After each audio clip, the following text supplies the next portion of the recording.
حضرت عمر رضی اللہ تعالیٰ عنہ کے زمانے میں ایک گویا تھا جو چھپ چھپ کر گاتا تھا. لوگ اسے پیسے وغیرہ دے دیتے تھے.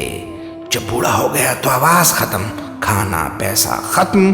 بھوک نے آ لیا تو اللہ کے سامنے ایک جھاڑی کے پیچھے بیٹھ کر یوں گڑ گڑایا، اے اللہ.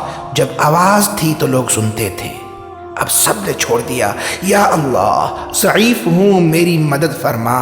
یہ فریاد ایسی درد بھری تھی کہ اللہ نے حضرت عمر رضی اللہ تعالی عنہ کو جو مسجد میں آرام فرما رہے تھے غیبی آواز سنوائی، جاؤ میرا بندہ مجھے پکار رہا ہے، اس کی فریاد پوری کرو.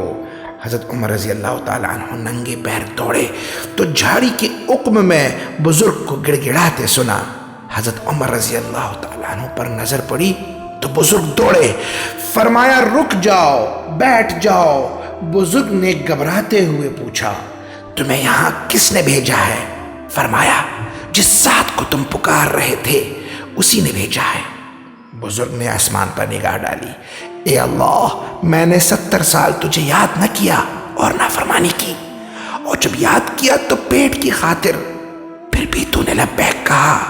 وہ رونے لگا، یا اللہ مجھے معاف فرما، اور ایسا رویا کہ جان نکل گئی.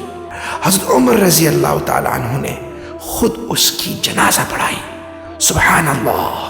ناظرین ویڈیو اچھی لگی ہو تو چینل کو سبسکرائب کرنا یاد رکھیں، لائک کریں اور بیل آئیکن کو پریس کر دیں.